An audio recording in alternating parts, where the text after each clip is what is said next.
Welcome back. Can Palestinians and Israelis coexist in a one-state solution with full and equal rights? Joining us on set to discuss this is Dan Arbell. Dan Arbell is the former Deputy Chief of Mission with the Israeli Embassy here in Washington, D.C., and currently a Senior Fellow at the Brookings Institution.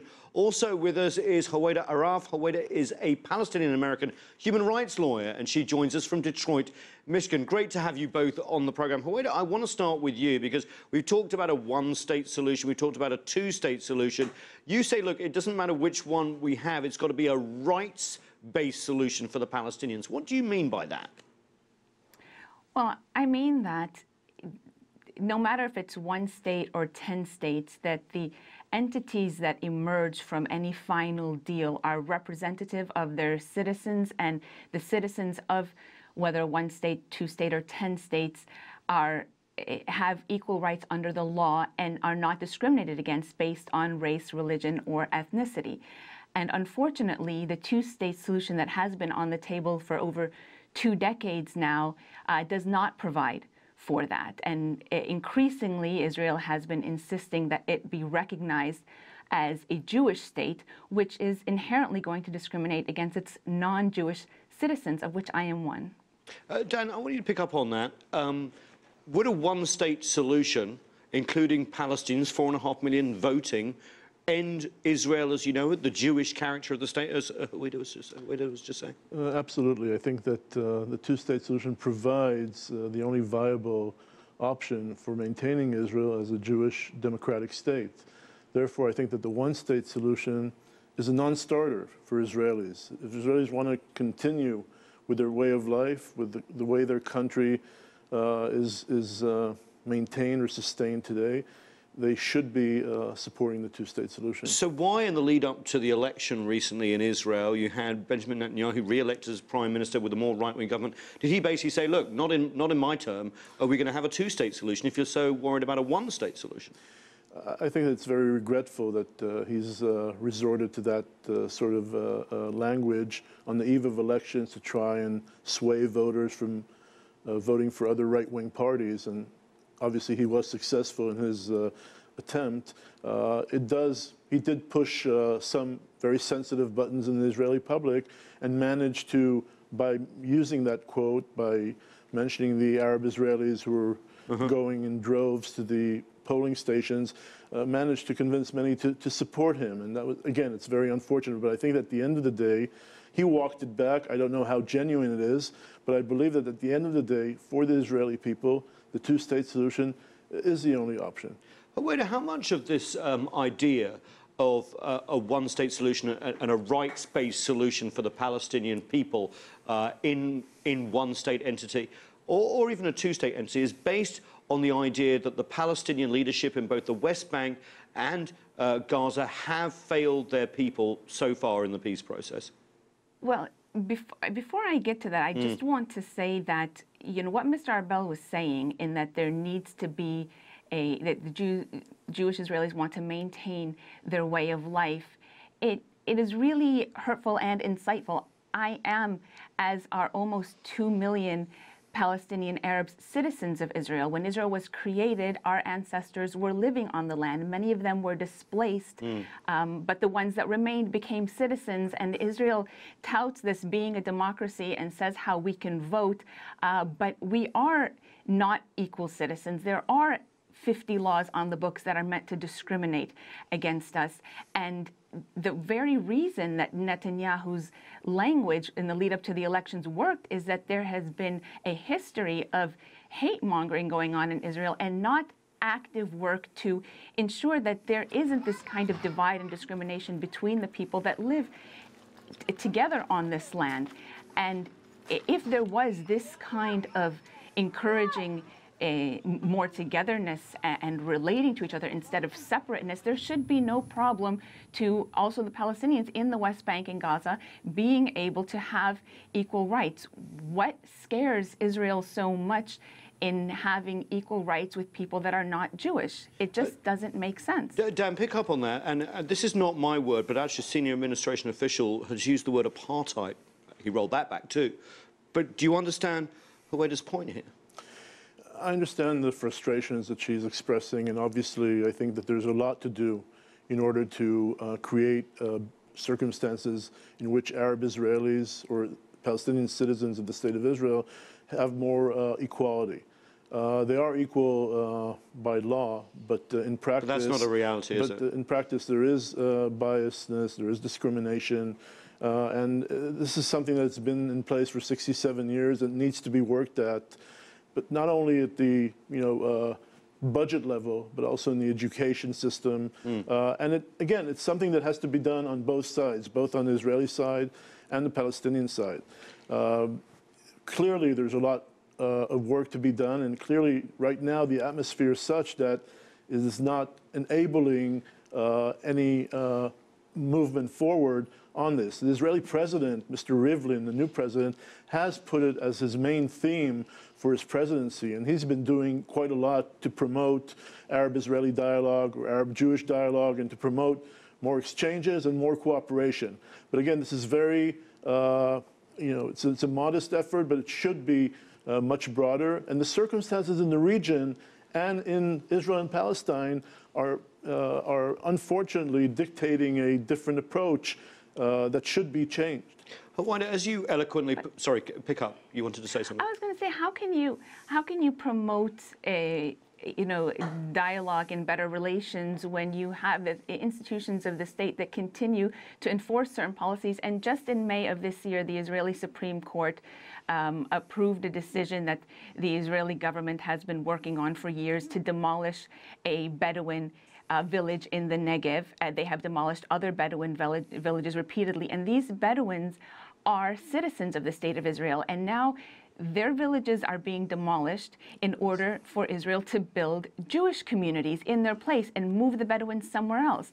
As long as these policies continue, how can you say that, Rivlin or anybody else is going to work at improving relations, because there's institutionalized discrimination that remains and nothing is being done to address or change that reality? The settlements are at the heart of this, aren't they, Dan? With the Israeli-Palestinian conflict. Yeah, absolutely. and also what Huwaida is talking about this sort of one rule for one section of the community, i.e. the Jewish section, and then for the Arabs on the other. I'd like to just say that what Huwaida was talking about, the Bedouin community, is something totally different. It does not have to do with the broader Arab-Israeli or right, but she made some other points as well. But the issue of illegal construction inside Israel is a big issue, and there are attempts to solve this problem with the Bedouin community. But if an Israeli Jew builds a house illegally, his house will be demolished as well. So there is such a, at least parity, which I see. This Bedouin community situation is something that has a special committee has been set up to look into how to solve this problem. Obviously, this is important. But Israeli Jews are given permits to build. Since Israel's establishment, it has established over 1,000 communities for Jews. Not one community has been established for Palestinian citizens of Israel, and so when you say that there are equal laws, for example, I had to go and deliver my children. I recently had 2 children, and I had to go and have them in Jerusalem in order to pass on my citizenship to them, so in the future Israel cannot deny them entry into their homeland and relations with their extended family. And you can say that, well, the same thing for an Israeli, for a Jewish Israeli. They would have to have their child there also if they wanted to pass along their citizenship. But any Jew from anywhere in the world can claim automatic citizenship, where Palestinians are excluded. So if I didn't go and have my child there, which meant that my husband couldn't be with me because Israel doesn't allow my husband in, it was a difficult decision that I had to make. And I say difficult, but nothing compared to what's happening across the board and to other Palestinians that are, separated from their families permanently. At least I had the right to travel there, and I had the right to make that decision. So many others don't continue to be repressed by a racist apartheid state. There's no other way to say it. Huwaida, thank you very much, and congratulations on your growing family. But the point really about this is also about populations, isn't it? And the fear that has been in Israel about a Palestinian, quote, takeover because of the different demographics. So if you're going to reject Israel, a one-state solution, Could that reignite the path towards a two-state solution, which, let's face it, has been on the books for generations now? Yeah, well, you know, it's the two-state solution, as I said before, should be reinvigorated, should be re-explored. But how can we do that, then, considering every initiative has... It starts at the leadership level on both sides. But the Obama administration and the Israelis aren't really talking to each other. So I'm talking about the Israeli leadership and the Palestinian leadership. You know, there are polls that have been conducted just recently that point to the fact that the Israeli public overwhelmingly supports a two-state solution. But at the same time, when posed the question of whether is it feasible, the answer is the same amount that supports a two-state solution says that, you know, it's not feasible. And the reason for that is that they don't trust the Palestinian leadership and all sorts of other reasons. So again, it starts at the very basic level of trust, of confidence, of leadership, of leaders taking a stand, convincing their own people that it's you know, that's the only possible way, and so on and so forth. And if it so happens, you know, there is a chance for that, but it's a long and very arduous process. Sure. Let's talk about the Palestinian leadership, because this rights-based solution has come out, a lot of it, frustration with the PLA in the West Bank and also their relationship with Hamas in the Gaza Strip as well.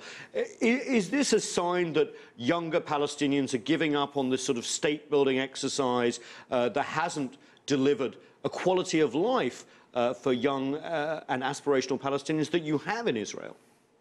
It definitely seems that way. And Mr. Arbell was saying that, you know, it goes back to the leadership, and they have to work on their populations and build confidence and things like that. But what we see with the Israeli government, in fact, you look at the government right now, and statements from Netanyahu down to his ministers all affirm that, you know, there is going to be no Palestinian state. They don't believe in the Palestinian state, that this land of Israel is all for the Jews. And they keep saying that, and so they are not preparing their population for any kind of two-state solution. And when Palestinians see that and have been subjected to decades now, over 20 years of an Oslo quote-unquote peace process, when really there's no process and definitely no peace, that hasn't delivered anything, because Israel keeps creating facts on the ground to make a two-state solution absolutely impossible when it continues to build settlements, as you mentioned, which is a huge obstacle, and arrest Palestinians, keep them, you know, indefinite. We're running out of time. So I just want to say it's absolutely no surprise at all that most Palestinians, especially the younger generation, are saying, forget this two-state solution. I want my rights in whatever, a one-state solution. Sure. Why can't I be equal with the Jewish Israeli next door? Last word, Dan. On the eve of the Camp David Accords in the late 70s, you know, President Sadat made a trip to Jerusalem, talked with the Israeli Knesset, the Israeli people, delivered a message of peace, and Israel gave up the entire Sinai, which it conquered back in '67. That leader, in the stature of Anwar Sadat, has not risen to power in the Palestinian Authority. If there's a Palestinian leader who comes and addresses the Israeli people and offers hope and compromise, I believe that at the end of the day, Israelis will accept that and will go forward with the deal. Right now, we haven't seen that. And obviously, I agree with Huwaida that Israeli leadership has some soul-searching to do as well, and it has to do, and the work is cut out for the Israeli leadership. Dan Arbell here in our Washington studio, Huwaida Arraf in Detroit. Thank you so much. That's all we have time for, but the conversation does continue. You can always chat with us on Twitter at CCTV_America, or send us your comments to The Heat at CCTV-America.com. I'm Nathan King in Washington, D.C. Thanks for being with us.